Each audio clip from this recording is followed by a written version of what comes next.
Hello. We are broadcasting from Laguna Beach, California. I'm here with Jason Fritze. I'm Karen Rowan. And this webinar is going to last 1 hour. And in the comments below, you should see that there will be some links posted to, I think it's a Google Doc. We'll watch the comments go by, but somebody's monitoring, and they're going to throw up a backward lesson plan template and also a backward plan for Reader's Theater so that you can follow along with us if you like. And if not, a blank paper will do too, and we'll just tell you what we're doing. So we'll go ahead and start with how to do, there's a Reader's Theater directions in lots of places. One of them is there's the book on Reader's Theater from Teacher's Discovery. There are also directions on, there's a website link that is fluencyfast.com/Reader's Theater, and you can find a blog entry there. And the Reader's Theater's book is downloadable. There's a lot of other resources on Reader's Theater, and this is by no means the only way to do it. But a lot of people who are getting started with Reader's Theater have some trouble figuring out how to get started and how to plan and how to prepare for it. So that's what we're going to talk about today, is how to prepare for Reader's Theater and how to get your props together and your resources together and decide what to do as Reader's Theater. So, and don't make the mistake of thinking that Reader's Theater is every student having a script and reading aloud. Anytime you're using theater, you're using action, you're using creating little scenes in what you're reading in some way, that can be a form of Reader's Theater. So many of us in the world language classroom enjoy taking Reader's Theater in all different directions. But it should always be used as input. And so the teacher is the narrator of the story at most levels. So the teacher is the narrator, and the students, although they may have lines, they haven't memorized them, they haven't prepared them.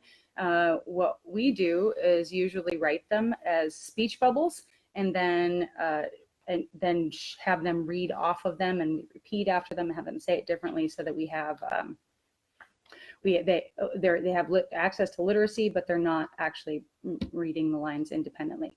In my classes here in Laguna Beach, my 5th graders read Las Aventuras de Isabela, written by Karen Rowan, and every student has the text and is following along as we're acting. It's not the only way to do it. That's one way. I only see my students 45 minutes once a week, so we have to do things very, very quickly and kind of have the literacy with the acting.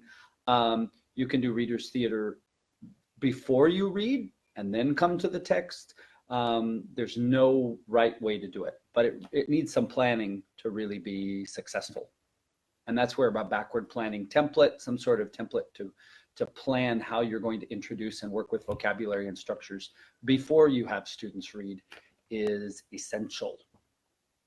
So we'll go ahead and start. I don't see that they posted anything in the, we can't see anything at the same time. So if someone could maybe comment if they've posted the handout somewhere, and then we'll be able to find them. And please feel free to ask questions. We can see the comments as they're scrolling along, and then can log in afterwards and answer any questions that we missed. And then I think there's someone monitoring the feed. Okay, so we're going to start with backward planning. First is, how do you decide what to do for Reader's Theater? So Jason mentioned Las Aventuras de Isabela.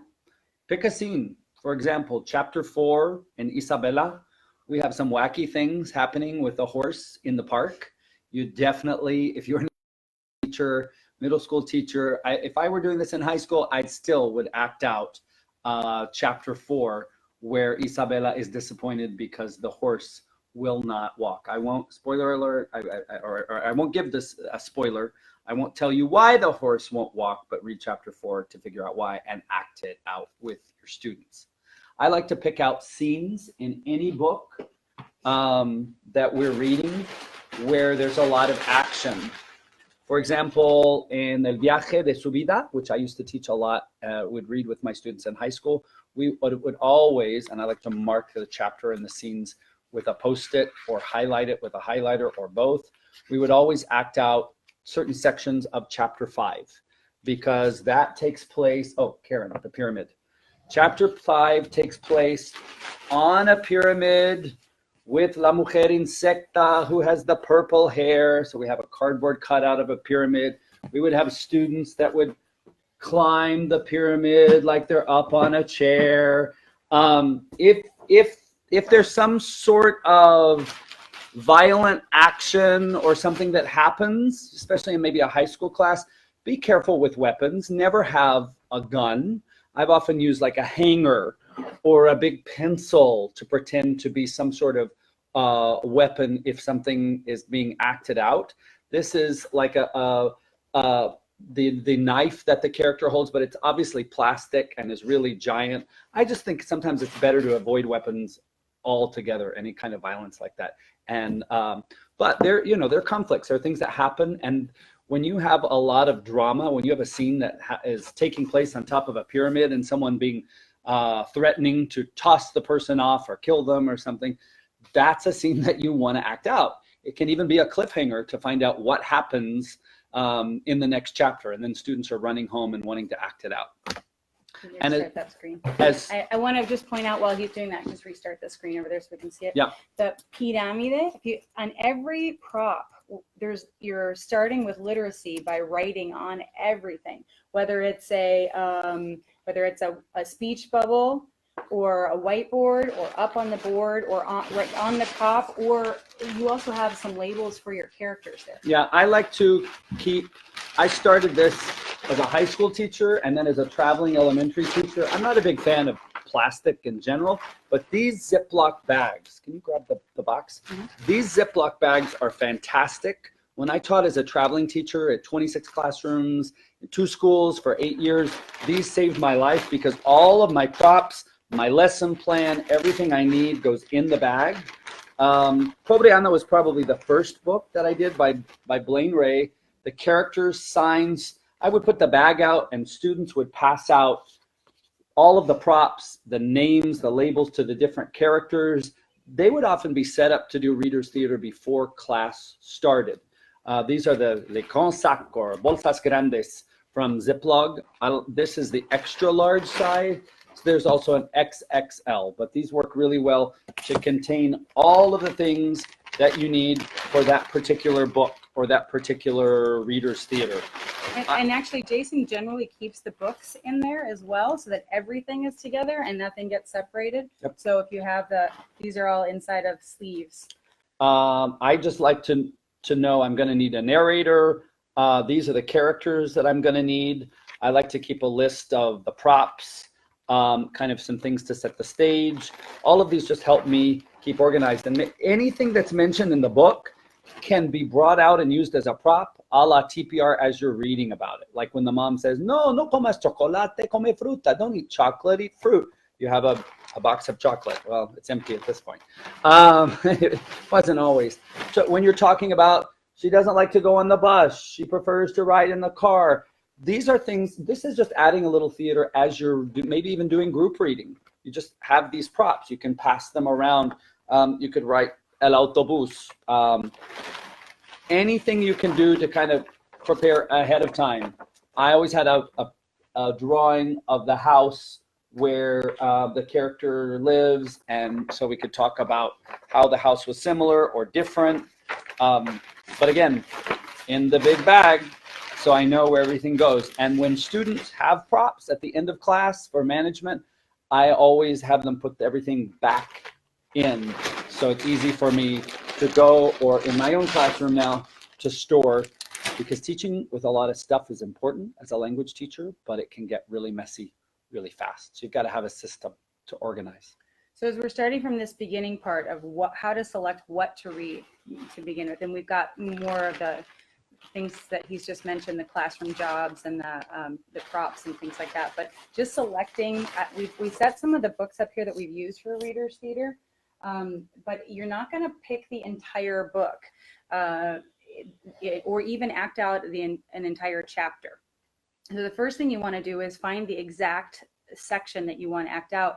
But even at that point, you don't have to even act out that entire section. You can skip parts that don't lend themselves as much to readers' theater. For me, the idea is that I'm trying to put a picture in their head of what this looks like so that everything becomes completely 100% comprehensible.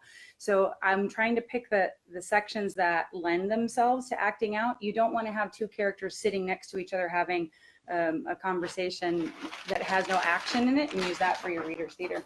So I put some up here from, let's see, we talked about this. This was one of your favorites. Viva el Toro. I remember, I haven't taught it in a while now that I've been back in elementary, but you would always want to act out the bullfight scene. And that really just helps the book come to life. You can really get into some good discussions about opinions and some of the cultural things in the book, Viva el Toro. But definitely you're acting out the bullfight, often in slow motion, with someone playing the bull, someone playing the banderilleros with the banderillas. This is a very fun book to act out. I think generally my rule is I try to find a couple or three scenes per book that we will act out in a big way, and then we'll act out smaller things along the way in kind of a tableau or a freeze frame snapshot picture of what's happening. And that everyone can do. As we're reading, we can divide up into groups and we can all stand up and we can act out as the characters. There's not one way to infuse theater into what you're reading, but Karen's absolutely right. We're not reading unless we're creating mind pictures. In other words, we're reading the text and we're creating a picture of what that means in our heads, or playing it as a movie in our heads. That's what I want students to be able to do, to be able to see the action as we read. And that means the text has to be highly, highly comprehensible. You want to talk about comprehensibility and like percentage? Because I think that's what we know is that it needs to be between 98 and 100% comprehensible, but that doesn't mean that at the beginning it is. Before you get into the book, you pick the parts the words that you know they don't know yet, or the portions of the book that are going to be confusing. Noches Misteriosas by Christy Placido is a great, I don't think I grabbed that one. I don't see here, but I've got it over. It has a section in it that is really fun to act out, but it involves some magic realism. And so it's a little bit confusing when you just read it on the page, and that's why it makes a great section to act out for readers' theater, because you can clear all that up as to what's really happening and whether it's really happening, and have that discussion about it, but they've all have seen it. The other one I wanted to mention with the Viva el Toro is that the other bullfight book is I'm going to get the title wrong, Bianca Nieves y los siete toritos. So it has a bullfight scene in it too, but a whole different perspective on bullfighting. It's really interesting, but also same acting it out. Noches Misteriosas en Granada. And what I love about so many of these readers is that they bring in a lot of content, a lot of cultural content. You can explore geography, you can explore culture, but they bring those topics in a comprehensible way. And you can even do a content lesson related to food, dance, related to geography. You can do a content lesson that relates to the bullfights and that cultural piece. But it really introduces those concepts in a cultural way. And so you just have to begin by reading the book. You got to read the book yourself and read it from the perspective of a student, and really look for what are the words that they have not yet acquired. What words are they not going to be able to understand, and how can we begin using those words in class in a comprehensible way through communication, through PQA, personalized question and answer. I like to introduce a lot of vocabulary instructions through stories using TPRS. There's not one right way, but how can we make sure that they get those words in their mind, in their brain, and they recognize them, and then the text will be 98 or 100% comprehensible, and they'll be able to play it as a movie in their head as they're reading as a group or with a partner. And adding the theater just increases that context and that comprehensibility. So some of the other, I don't want to just talk about Spanish because a lot of these are in both languages, and so they're we pulled up some French books too. But Piratas, that book has a really good scene that's actually a couple of them that are really fun to act out. That's Myra Canyon. And it is, again, that violent kind of scene that Jason was talking about, that make sure you use a different kind of weapon as your prop. And Bart quiere un gato. That one is it's a choose your own adventure. So there are lots of different parts to act out, but my favorite one is the zombie part. I don't want to give away any spoilers. And in my elementary classes, we talk a lot about pets and who has what pets. This is a good title for that. Brandon Brown. The Brandon Brown series is really good for elementary as well. But you can't just say that a book is good for elementary. If it's a level 1 class in high school, right, it may be appropriate to use in high school as well. So just build a collection and read them and see where they can fit in your program, and then look for what are the scenes that we can act out. So I'll grab some of the French, but El Condor de los Andes, I just wanted to bring in an example. This is newer, Adriana right? Ramirez, yeah. But I wanted to bring an example of what it would be different for an advanced, this is an upper level book. And so, and it's about a bike ride. So there's a lot of scenes that can be acted out and really dramatic scenes. But when you're doing that, a lot of times you don't need to give as much input. You either have native speakers in class or you have AP upper level students, and it's okay to give those speakers the role of narrator or to give them lines and to have them take a bigger role in the preparation. So it can still be done at upper levels. It's not just a lower level technique. There's just some changes. Even in class, sometimes I'll have a heritage language speaker that wants to participate, and rather than doing free voluntary reading or FVR in the reading center, wants to join us as we're reading Las Aventuras de Isabela. And so I ask that student if she or he might want to be our narrator, and sometimes they will, or maybe they want to play a role in the reader's theater, and so they will play the role of the mom or play the role of Isabela or some of the other characters, and that makes it fun. That also gives an opportunity for heritage students who can speak more to take a role and kind of be a leader in the class. If you haven't looked at planning the entire book out yet, whatever book it is, one of the other handouts in that file is the backward planning template, and that's just so that you can sort out what vocabulary overall that you're going to want to use, and that's in addition to picking out the sections you want to do with readers theater. Just wanted to show you there's some French ones too. It's not just, I think PDAX is over there in French too, but some different ones that are, you can do it in any language. There's one section in the Mandarin book, who is good looking, that works well for when they meet each other acting. They're having coffee, and it's a good scene to act out as well.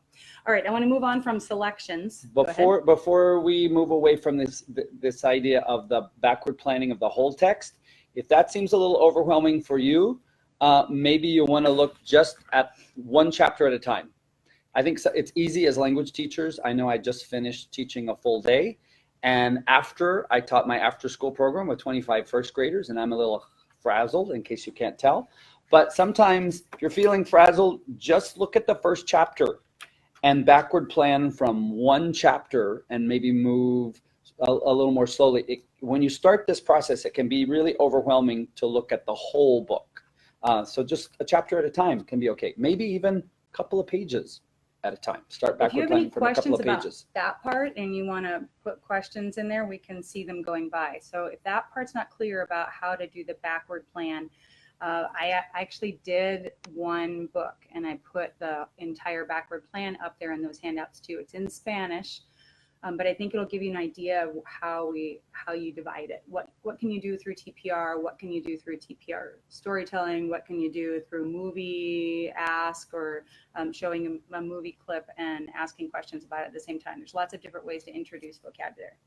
All right, I just want to clarify here on the Reader's Theater selections section of this handout is that I also wrote script speech bubbles, and that you can read straight from the book, or you can write out a script for yourself so that you're only reading those sections, or you can do speech bubbles. And speech bubbles, I think, are only a good idea when you're going to use them over and over again. So it's a section that hey, this really worked, and you can put it in the bag and keep all your props and your speech bubbles all together. Otherwise, a whiteboard, those shower boards, work just as well. Or you can make a speech bubble on the board. Sometimes I like to draw them over the student's head. So you have the student here, Karen. You have the student. You can tell I teach elementary. They're shorter. You have a student, and they're talking, and you write, like, for example, in today's after-school class, it was siéntate en el suelo, and that was what the mom was saying to the baby. And so that just introduces some literacy in the dialogue, which is really good. Thanks for your question, Bertha. We're going to get to that in just a moment when we stop talking about the backward planning. That's a really good question about FVR, whole Excellent class question. novels. And make sure we don't run out of time to answer it, because we'll get it. Okay. So scripts, speech bubbles, or straight from the book. I go straight from the book most of the time because I usually have done them so often. I know what parts I want to do, what parts I want to use. Jason likes to mark up his copy of the book, so he has everything highlighted that he knows he's going to do in that Reader's Theater section. But there are also some Reader's Theater templates, some script templates in the book. I think there's some on my website too. And they're fairly easy to write, but you don't have to stay with the content of the book at that point. You can add characters and write their lines, or you can add lines. There was in the Don Quixote, there's a part where it narrates that Sancho helps Don Quixote up, and instead I wrote in that, like, when I do the dialogue, the speech bubbles of "help me," and then he says, "I will help you," because otherwise it's a narration, and you want less narration and more action. For example, we're often reading this chapter in class, but I know that it's actually on page 8, and I highlight it, that the action is going to begin. And I'll even put in a Post-it, make some notes in the margin that, I'm going to need someone to play the horse. I'm going to need someone playing Isabella, and I have a name tag, big name tag for Isabella. Any props that I might need. And again, those things could be in the bag, but the planning process can just be identifying the scene. And for me, that's grab a highlighter and mark that scene. And that means we read, but when we get to this scene, this is the part that we're going to act out. It's really going to energize and create the movie that's really, really fun, so that students enjoy reading, because not all students see reading as pleasurable. But when they get into it and they're acting, or they're watching their peers acting out scenes from the book, and especially reading along, there's a huge increase in comprehension, and that really supports production. A lot of times teachers want output, but the secret is it's about the input, and the more input we provide and the literacy along with that, the more comprehensible it can be, and then the faster we get to the output that we want and the rich communication. Hi, Allie. Hey. That's a great question. Do you have students follow along in the book when you do Reader's Theater, or is the expectation that they listen to understand? And we do it both ways. Yes. I prefer to do the Reader's Theater first and let students read along if they want to. But I'm teaching older students. Jason's talking about elementary, and he does it differently. I did it the same way as I do in elementary most of the time, but in elementary I have so little time. I want to ensure that I have every student looking at the text when we're doing whole class reading. Back to the question, this relates to the question also by, I forgot the name, it began with B. Bertha, yeah, okay. So when we're doing whole class reading, we're looking at the book, in Spanish class, mira el libro, todos miren el libro, and that they're looking at the correct page, and I'm walking around checking as I'm narrating and asking questions, that they're following along, and that could be with their finger. If I have someone on that has an IEP, 504 plan, etc., they may be following along the text with a highlighter marking, because I ensure that they've got their own copy of the book. But I need to see that they're following along and that they're answering my questions about the text. Sorry, end of the teaching day. Or maybe they're even beginning to ask some of their own questions about the text. I've actually Those are also three seen things you I'm with looking something for. else, like a pencil or a ruler or a, Yeah. where they follow Keep along talking line and by- I'll bring it over. So I've seen him, I've observed his classes a lot, and with the younger kids, he has them follow along. So he's going to show you. The reason I don't do that is because I've seen particularly my high school students not be able to multitask because they get distracted by what's happening up there. So if they have the book in front of them, whether they read or not, I don't care, because I know that we're going to follow it up by reading. And it's more important to me that when we get to the reading that they feel like they understand all the words. Now, when I say 98 to 100% comprehensible, I mean when we're reading. All the way up until that point, I'm still trying to make sure that they're getting repetition on the vocabulary and they're really internalizing the words. Any structure that's complicated, I'm going to spend more time on it in Reader's Theater. But for the most part, I'm mostly connecting it to their gestures, the chants or songs or anything, any response, the whole class response, to ensure that they are connecting meaning to those words. I think a lot of times students need help following along, and during Reader's Theater in my class, often you'll see them following, looking back and forth, and I really want to encourage that. I coach that because I think the literacy supports the comprehension, just like, and following along carefully, just like the watching, the acting, and the context also supports the comprehension. So I have little, at both of my elementary schools, I have over in the reading center a bucket full of bookmarks and different things that can help them. For example, if it's a student that's going to follow along with a highlighter, this is a great highlighter that I got from an ACTFL conference from Star Talk. Yay, Star Talk. And instead of they have to follow along, I ask what their favorite color is and say, okay, so let's mark your book up and show me you're following along with your favorite color. And they can even switch it out. That just makes it a little more fun than you have to use this. Another one of my favorites is, I don't know what this is called, but it makes reading really fun. I got these at the Dollar Tree store, and they're really inexpensive, $1 for a pack of maybe 10. And they can follow along and highlight the text in this way. And that really engages them. Yes, these strategies work for high school too. This one might be a little more elementary, but it's almost Halloween. You can give a kid a witchy finger, and that may make reading, following along, a little more fun, especially this time of year. One of my favorites is Go Teacher's Discovery, the Teacher's Discovery Frases Útiles bookmark. And when they do a really good job of reading along in class with this bookmark, then they get to take the bookmark with them. So if you just have a lot of little strategies, it can even be paper that you've cut up, and that's going to help students, directionally challenged, follow along in the text. So for whole class reading, those are my expectations, that students are following along. It's a little bit trickier when we're acting out. So we might read along and then stop, act out a little bit more, and then go back to the text. There's no right way to do it. But don't be afraid to ask students to read and look and read and kind of go back and forth. I think that's something that students of all ages can do. Just have to find what you're comfortable with. All right, we have a couple of questions that went by, but we're halfway through already, so I want to save them, and please just copy and paste and post them again if they scroll up. But yeah, we'll answer anything in the list that we don't get to. So I'm going to just go down to the section that says preparation, and we can answer questions about the classroom jobs. I'm hoping that they're fairly obvious. But preparation, I pick out vocabulary that I want to connect, that I want to make sure that they have an action or song or something on the words. So with whichever section I'm doing, I want not just the actors up front to be participating, but everyone in the room to be actively participating, so I can see what they know and that they're following along.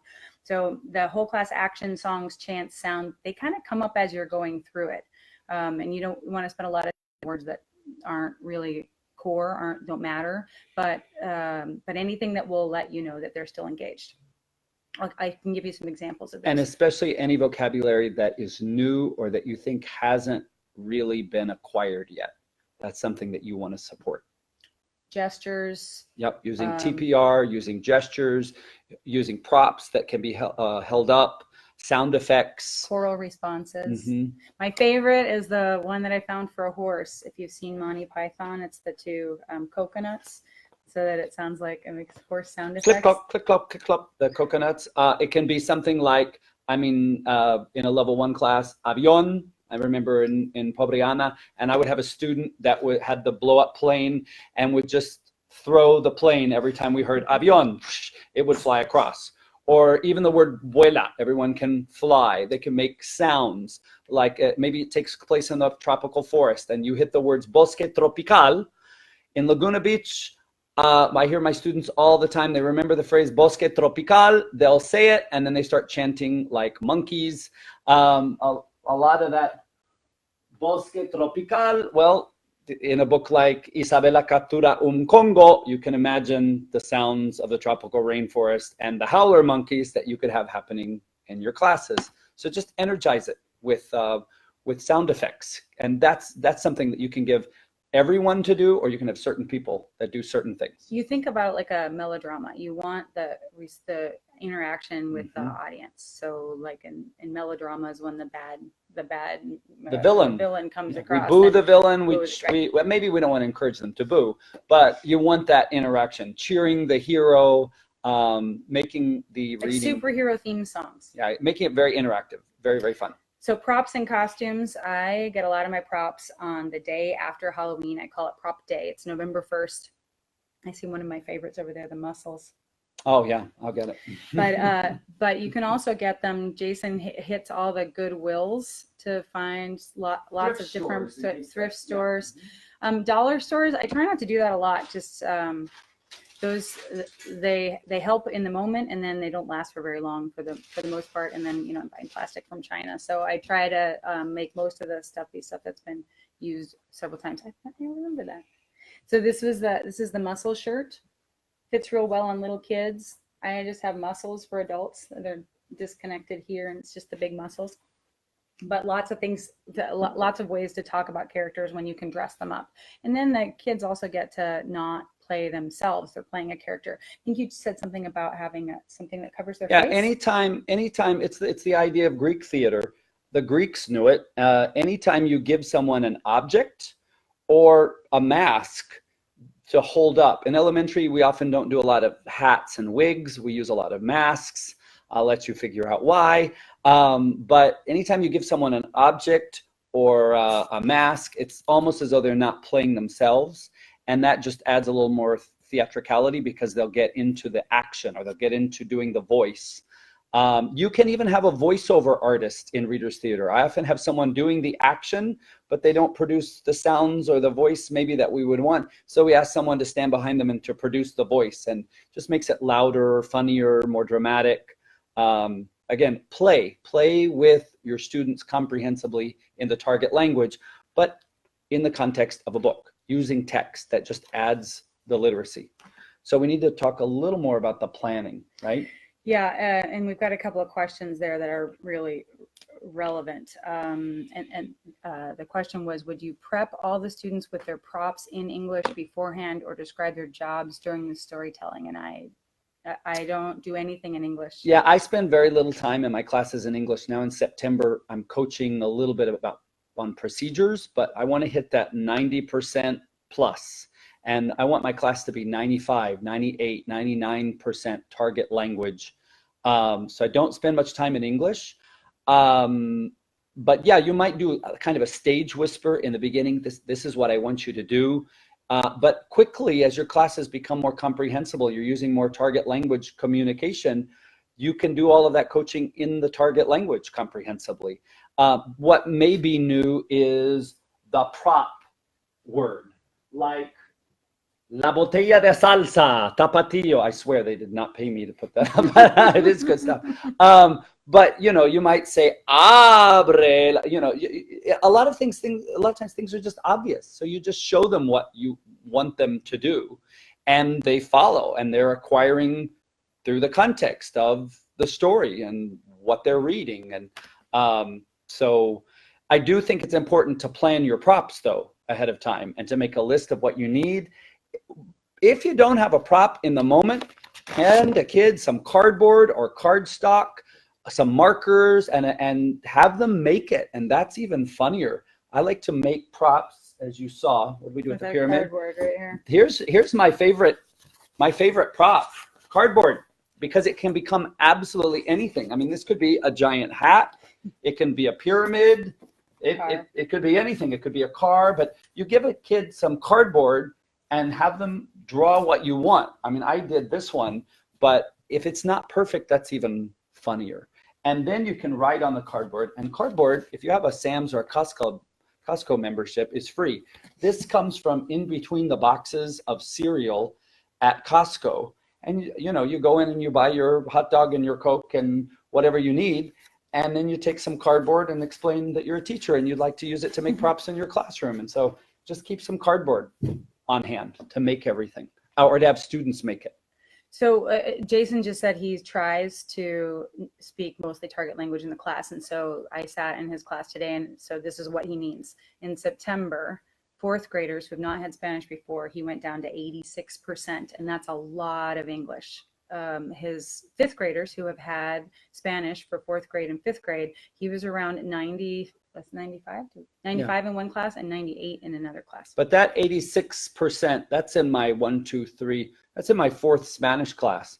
And in the next month, I'll be hitting mid-90s in terms of target language, comprehensible target language communication in class, interpersonal with my students. So I think it's so important to keep it in the target language. I want to reference Mindy's question about is it me doing the reading, or do I call on kids to read? In the beginning, it's always me narrating, doing the reading. I might have a person that plays a particular character. Right here. I might have them sing something that's on a speech bubble. This is from Don Quixote. You can tell from the language.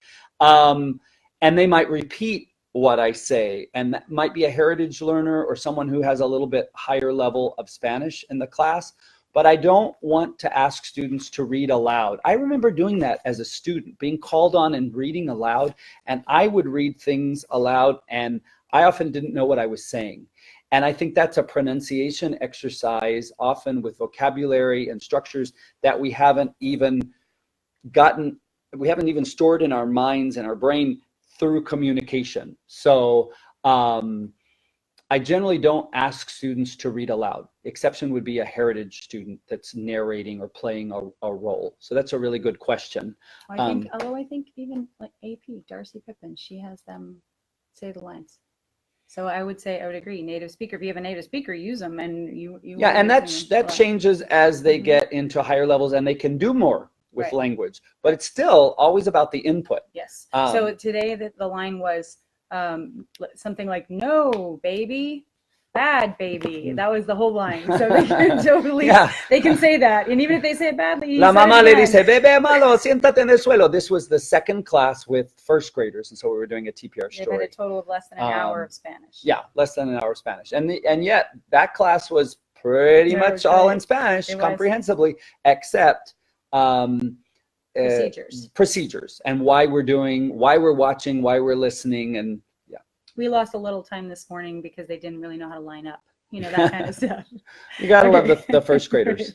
Okay, so planning. Step 1, get and read the book. How many times have we tried to read something with students? I remember years ago when I first started teaching, and I hadn't read it carefully enough, and I was asking my students to read and comprehend, and it was above their level of comprehension. It was incomprehensible.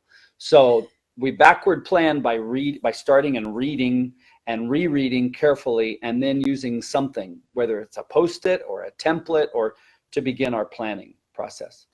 So someone also asked, what if you don't have the money to buy a class set of novels? So 2 answers to that. One is, you can also use Reader's Theater as a technique to introduce a book that you want your students to take off the shelf because you have 1 or 2 copies, and it would be for self-selected reading.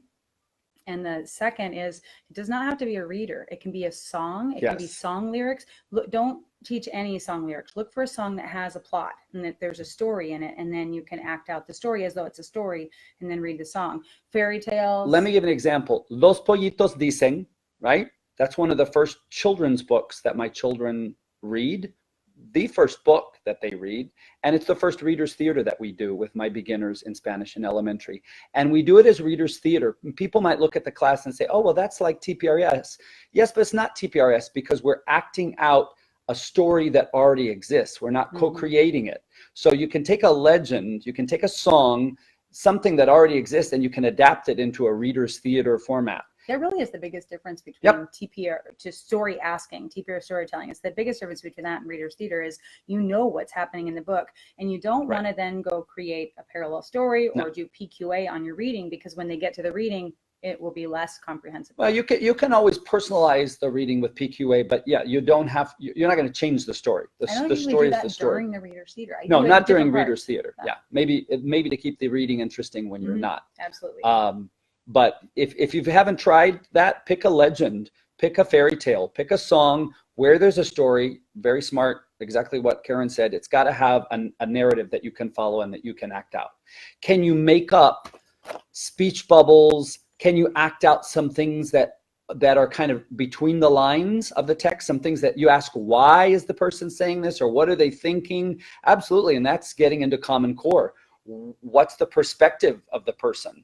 What is it that's motivating them? It's very important to get students to think about why certain things are being said or why actions are being taken in text. But your text can be virtually anything. Yeah, and I have done it that way because I often do the same thing with showing movie clips. Movie ask is when you show a part of a movie, but then or a YouTube clip or something, and then after that you give them the reading that goes along with that. So the reading can be created by me. I've written it. So if you teach in a school with very few resources, students don't have their own books, I think it's important to remember that you may not have resources in your school, but there's money out there. And in reading workshops that I've given over and over, I'll say, write a grant. And it doesn't take a lot of time to write grants. It depends on the organization. I know Target's given a lot of money for reading. There's Donors Choose. There's so many different organizations. I've heard of Rotary clubs or Lions clubs, PTAs. Our PTA has given so much. But even in schools that don't have a lot of resources, there's often money that you can find outside the school district that can provide. What does a class set of novels cost? I can't do that math. I don't know, but I mean, $6, $7 multiply. It depends. Right. And most of the readers are around $7, but when you buy a class set, they're less, regardless of who you're getting them from. And really, all you need is a class set to get going. So when I first started, I was at a school with Allie Eustace, with no reading materials at all. So day one, like I finished my first day of school and I went to the library and I checked out every single book in Spanish, just so that we could have something to start with for self-selected reading. It was children's books, which often are not as comprehensible as readers. So it wasn't the best option, but it was an option that put books in my classroom on day one. I checked them out for 2 weeks. I checked them out, I renewed them for another 2 weeks. And by 4 weeks in, we had some books. Let me state the obvious though. If you have not asked your school for the money, start there. Yes. A lot of times there is money available, especially at a couple of different times of year when schools have not spent all the money and they need to spend it, or it's like a use it or lose it. And I would just go ask your principal, your department chair, just see what's there already that can be spent, because a lot of us aren't buying textbooks. And so that money is there somewhere and it can be applied to something else. Not always, but a lot more often than we know. I would say you could probably get an entire set of readers for about the price of 1 or 2 textbooks. And let me just say, and this is not me, I'm paraphrasing Bill Van Patten from his great book, While We're on the Topic. Textbooks, chapter 4, as they are currently written, do not reflect what we know about language acquisition and the need for interaction with interesting, compelling, comprehensible input. So you can get a lot more input out of these readers than you can, and discussion going in your classes, than you can out of textbooks as they're currently written, at least the ones I've looked at. So This is one of 2 webinars, and the first one is about backward planning for Readers Theater. So if there's anything that we didn't get answered about what actually happens, the process of doing it, we can push that off to the second webinar. But I want to make sure that we go over at least the structure for getting started, and that is I use photos. I use backdrop photos when I want to show where like a slideshow, show where things are from. Maybe with a map, maybe with scenery where the particular scene takes place. It's great. I mean, my kids, they travel virtually to Guanajuato when we read this book, and I have a video often playing, a silent video of Guanajuato. I think it's listed linked, in the resource. It's actually linked on that backward plan page. And they get to know the city of Guanajuato quite well. And the places that are mentioned in the book, we look at photographs, we use Google Maps, we look at street views. It's just very current. I mean, it's great to use the technology to make the reading come alive as well. And the pictures in their head, so that they can see where those things were happening. One of the examples I give is this: there's the stairs that go up to the university. If they don't know what a university is because they've never been to one, just being able to show the size of that or inside of a church in Mexico, things like that. And it's a beautiful place. They're just beautiful structures. So you've got the template. Music and movie clips. Can I draw really quick and show the template that I first used? The backward planning one? Yeah, it wasn't a template at all. It was a Post-it. I would take a Post-it and I would draw a couple of lines on it. And I had colleagues that were saying, "What are you doing?" And so I had to write this out for them and show them. I like to go through and just figure out what words can I quickly teach through TPR, total physical response. Maybe make it a little bit bigger. What words can I use in my stories and in personalized question and answer, and maybe what cognates are they going to encounter? Because especially with little ones, if you're not using those words in your communication, elegante or profesional. Even hamburguesa, unless you write it down, exactly. It's not a cognate. We take those words for granted. Right. And if you're not using them in communication in your class before you're asking students to read, then it's going to be a much slower process, the reading. So my planning for Readers Theater often would begin just by reading the chapter and taking a Post-it. And later I made a template to help teachers, which is a little bit different than Karen's template, but same idea. If you don't want to use a template, try a Post-it. Mm-hmm. But you got to use something to keep track of what are the words that they do not yet know. In this particular book, like I'll put it in English. Does exercise or exercises is in this book. And you might want to do that with TPR. You might want to work it into a TPR story. Or who does a lot of exercise? What kind of exercise do you like to do? Where do you exercise? Again, the word exercise itself should be a cognate. Is a cognate, but the verb hace in Spanish is not. And I've got to get those words in so that they're really understanding them when they're reading. And hace is really high frequency, so it's going to come up again. So it's good to spend time on it. And you can tell as I get up to write on the board that I don't do as much exercise as I should, and I need to do more of it. Mindy, I'm going to put you off on the classroom management question, and just quickly answer the other question. I never call on kids to read, ever, ever, ever. I don't do that. I don't have kids calling them to read outside of Readers Theater and have them read aloud in Spanish. Never, ever. I give students the opportunity to reread a text. In other words, we've already read it as a group. Maybe even we've used some Readers Theater and acted it out, and we enjoyed it so much that now we can reread it with a partner, and I let them decide would they like to read it in English and talk about what it means, decoding the meaning. Would they like to ping pong reading it back and forth in Spanish and English, and who'd like to do the Spanish piece? And I never require students to read aloud in the target language. I like to give them options for rereading, and that could even be reread by yourself and draw your favorite scene and maybe label some of the things. I think it's important to give students options when rereading. And there's a great article about the importance of reading for a good AP program. And remember, it's important to get students not just reading from level 1, but rereading texts and bridging into authentic text.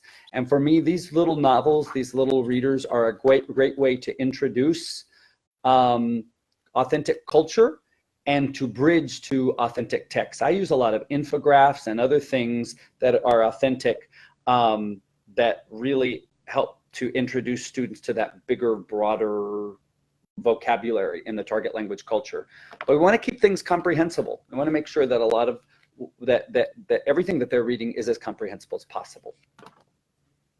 All right, so in the last few minutes that we have, I want to make sure that we've just covered everything so that we can come back and answer questions, and we're more than willing to stay and do that. But Bonjour, Cindy.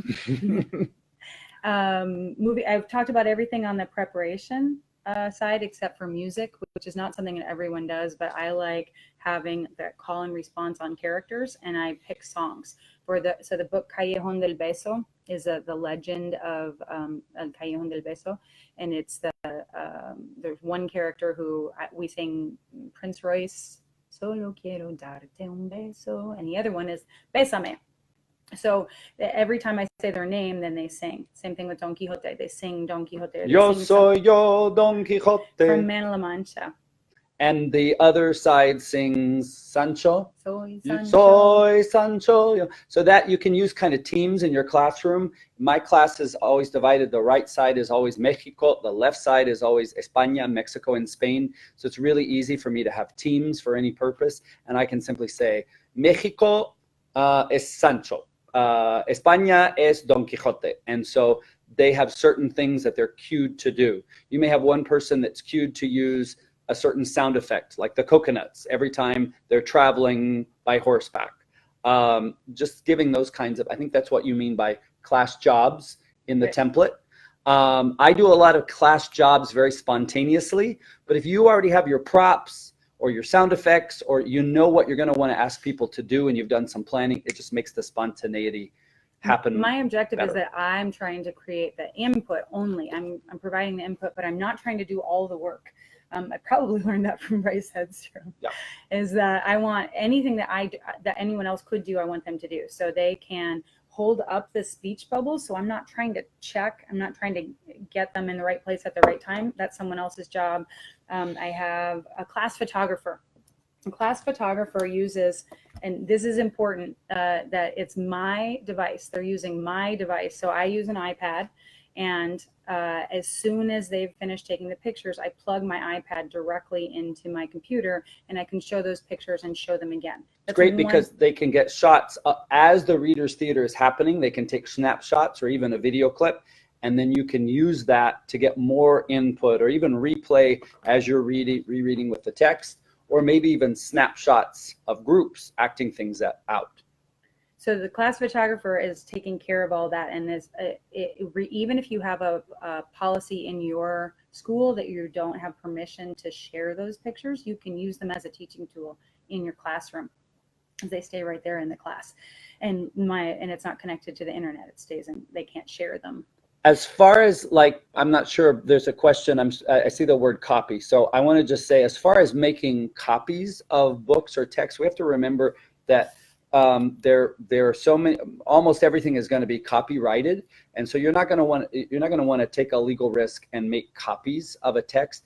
It's just so much better to do the right thing and get some money from your school, from your district, from your PTA, from a grant from Target, whatever organization, and get a class set. So you're not making copies of books. If you don't have enough for every student, they could read with a partner and follow along. One person follow along, take turns, but you'll get there and you'll build up a class set of. But the other thing is, if you're using it as your sales of a book, like it's a sales presentation, we're going to do reader's theater, and then this is on my shelf. You don't need a class set of those books. You're just trying to get them interested enough to want to read the book, and that's what I do with when there's new books. I'm reading them and I'm excited about them, and then they go on the shelf, and then.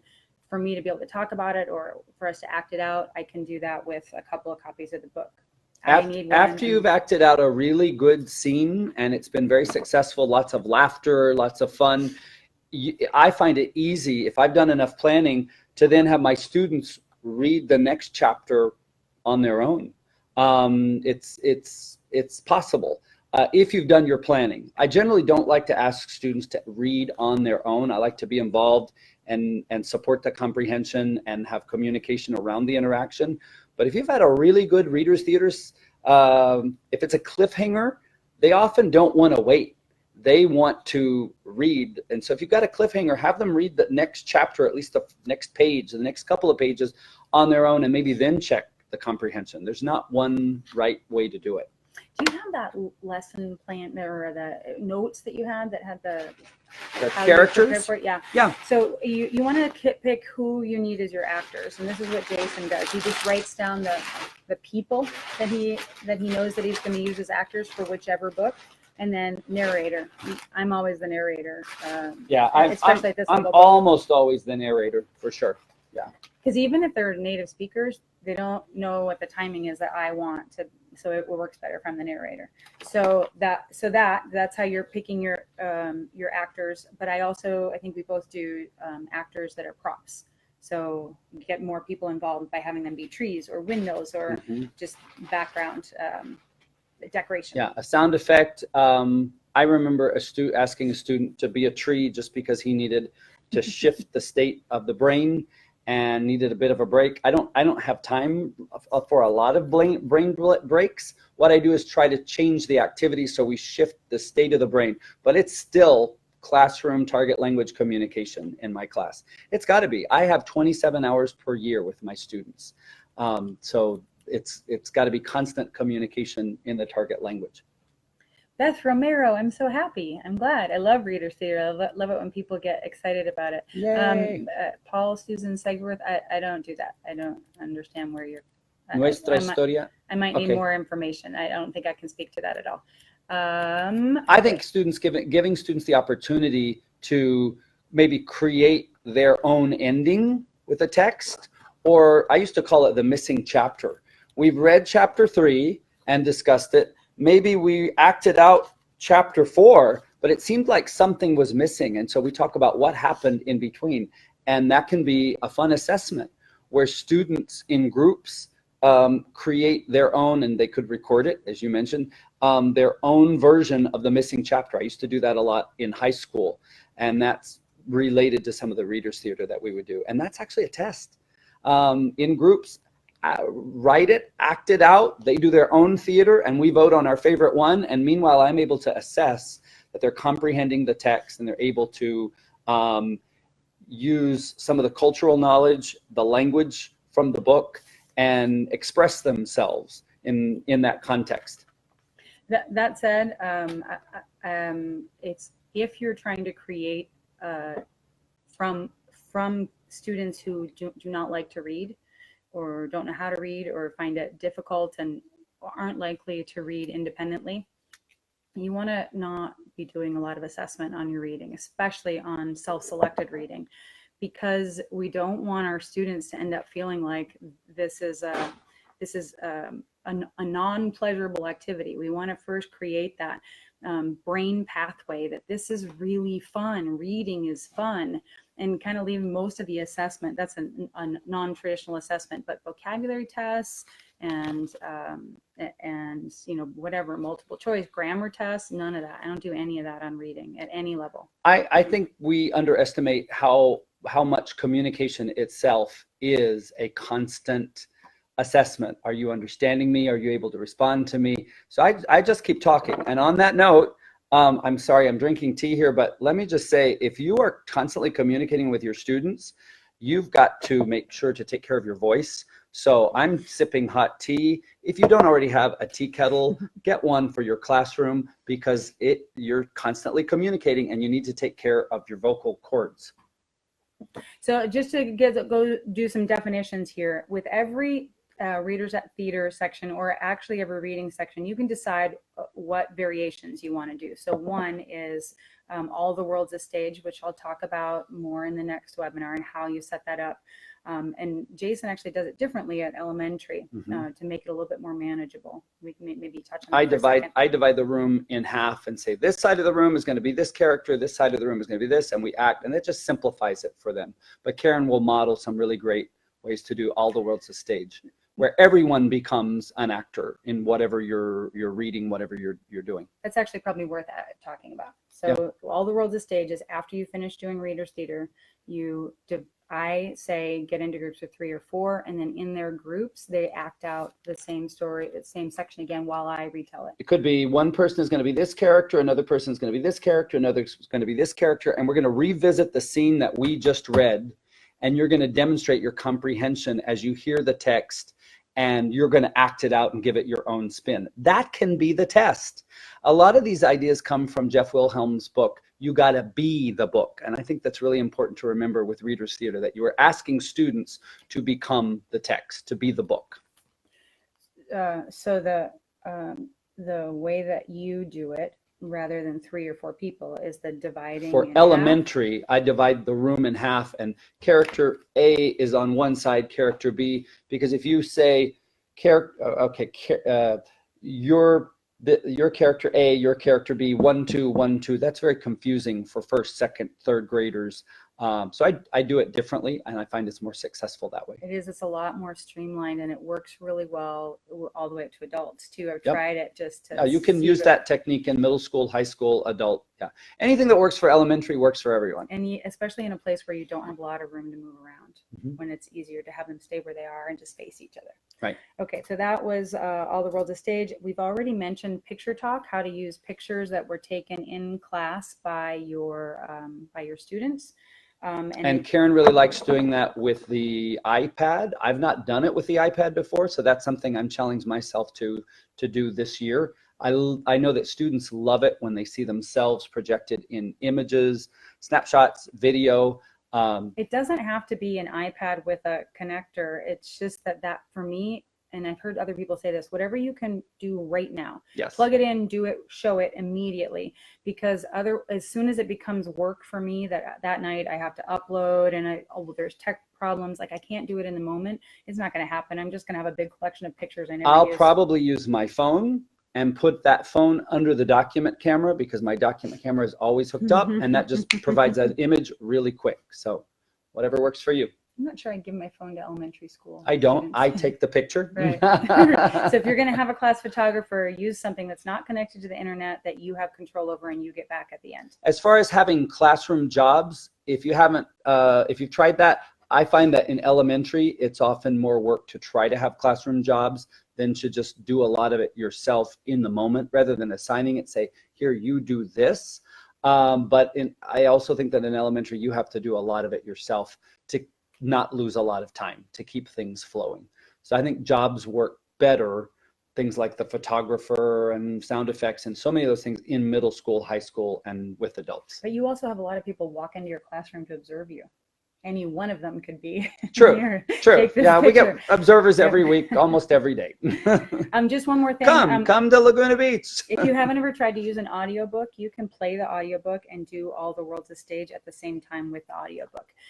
It works better if you can slow it down, speed it up, and have some control over the speed, which happens when you download it. That is really mostly what I had on this list. And if I've left big things unanswered, if you want to go ahead and type questions here. Music. Karen does such a good job at playing music and having that as an intro when students are coming in, maybe on the way out of class. And I'm trying to challenge myself to find more music, even as background music for a reader's theater. I know Mr. Woolley, I can't believe I said that. Senor Woolley has worked with that as well. And there's new stuff in French now too. Yeah. What I do when I'm doing a song though is I do just the one over and over and over and over and over again until really they've heard. And even if I'm not teaching the entire song, which I don't always feel like I need to, but that they've heard it enough that they start to recognize it and start to hear the words. Not like a different song every day. And maybe play it the week ahead, maybe as they're going out of class, so that when they come into class the next week, that song is already in their head. That's a brain technique that I got from Eric Jensen teaching with the brain in mind, and he calls it priming the pump, and boy, does that work. It works with vocabulary, it works with music, where they think, oh, this is kind of familiar, I've heard this before. So a couple of things before we finish. One, somebody said we're a great team. And I just want to give credit to Jason because I wrote the book, but a lot of those ideas came from Jason. We worked together for a long time, and Karen's a good writer. He's mentioning things that, like the missing chapter, and I'm like, yeah, that's in the book. I wondered where I got that. Yeah. So there are a lot of Jason's ideas are well represented here, and we're also doing a readers theater session at Axel. We just did one this weekend. Forgot to mention that. Did you want to mention that? Yeah. At Jamboree in California, we just did one, and we did it together. Go CLTA. Practice session for. If you haven't signed up for ACTFul, sign up for ACTFul. We also have the Southwest Cult Conference happening in Anaheim, here in Southern California. Karen will be there. I'll be there. Lots of people will be presenting. It will be a great conference. ACTFul. Yep. If you sign up and renew your membership at ACTFul, don't forget that there's a new SIG, a special interest group that is for comprehension-based communicative language teachers. And SIGs are free. You just want your first one's free. So just sign up for it, and then you'll get a lot. There's a forum, and they all are talking to each other. Everybody is. There's 2,500 people in that SIG now. So regarding the book, this one, make sure that you use this coupon because it makes it $10 off, and that's the download or the print one. And so the coupon code is right here. Where does that go? I'll just read it to you too in case it's not clear. But the coupon code is RTBook10, and then it gives $10 off the book. So make sure you use the code because it was just renewed. It expired for a little while. It was supposed to expire at the end of August, and it's been renewed, and it works again. And teachers like discounts. Yay. There's also a list in the book of all the Readers Theater sections from lots of different books that were contributed by teachers on the IFLT and TPRS CI teaching Facebook page. So I just went and said, which ones do you use, what parts, what pages, and they contributed. And then I made the list from that.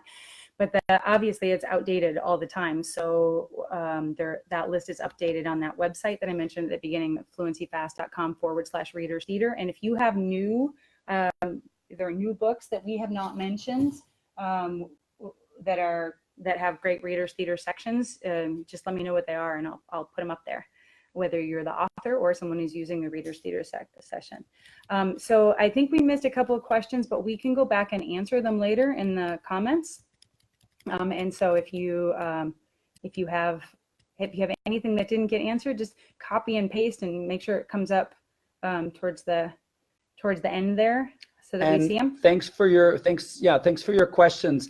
Some of the things that we didn't get to, like a discussion of FVR or free voluntary reading, we'll answer those in the typed questions. I just want to say on that topic, I don't think it's a good idea to try to do FVR or free voluntary reading with beginning students until you've already been reading a book together as a group and having some success with that. And that means, for me, doing some Readers Theater to make reading fun, to make it pleasurable. Once they're successful, I think, with one of these readers, any of these titles, then I think you can ask them to look at other readers and maybe even some simple children's books in your collection, and then they can be successful. But we need to show them that they can read in another language, and that involves the planning piece first. So then the FVR. And if you're new to FVR, we'll answer that in the notes. I've also posted, we mentioned a lot of different books, so I'll post the links to where to order the books. A lot of them you can get from Command Performance, cpli.net. A lot of them you can get from Teachers Discovery. And Fluency Matters has a lot. TPRS Books has TPRS Books had some of the first ones and has many. There are all kinds of readers from all over the place, and I think that's a fantastic thing because they have different authors, different perspectives, different topics. But if I mentioned a book that we didn't put a link to, and if you're the author, if you know where to get them, just to go to the author or the publisher. It's a lot easier that way on the authors and the publishers. So if you go and if I didn't mention it, feel free to put your link there, and then let us know when you do where the Readers Theater section is if I don't have it, and I'll add it. what else were we going to say?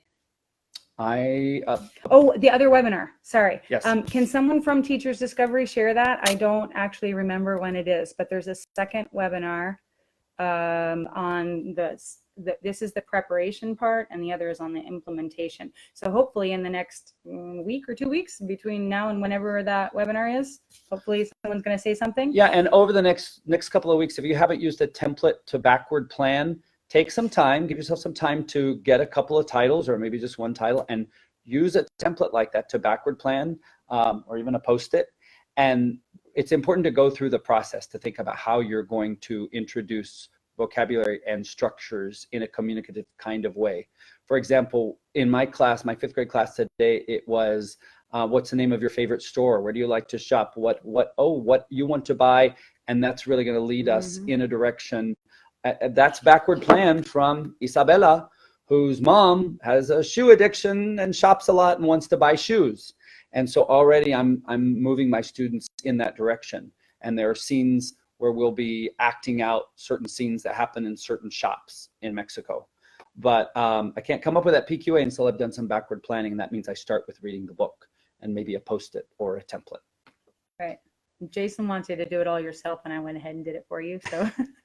Well, you should do it all yourself. You should definitely look. Karen's done the hard work, but you still got to read through it and figure out what that means for your class, your students, and where your students are. So another thing that works well when you're first trying to figure it out is to use a level 1 book with a level 2 class, or a level 2 book with a level 3 class, because then you're not worried about pre-teaching the vocabulary. They pretty much know it all, and then you can focus on the process. So that's just a little tip. For language acquisition, it's always better to read something or ask students to read something that's too easy, too hard. You want it to be highly comprehensible. I think quantity, like the quantity of reading, is really what puts that number of words in front of them.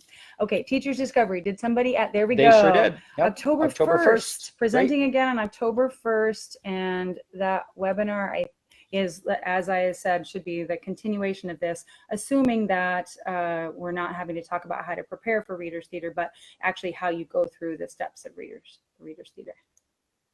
Any other questions we can answer in the comments later, so feel free to ask them. And thank you, Jason, for joining me. Thank you, Karen. I love being in Laguna. Fun. Yeah, Laguna is a fun place. Come visit. we get a lot of visitors. We're going to have 30 people or something around 30 people on September 30th. The day before October 1st. Who knows? We might be doing a little Reader's Theater then. But it's all about the input. So keep reading, keep talking, communicating with your students, and trust the process.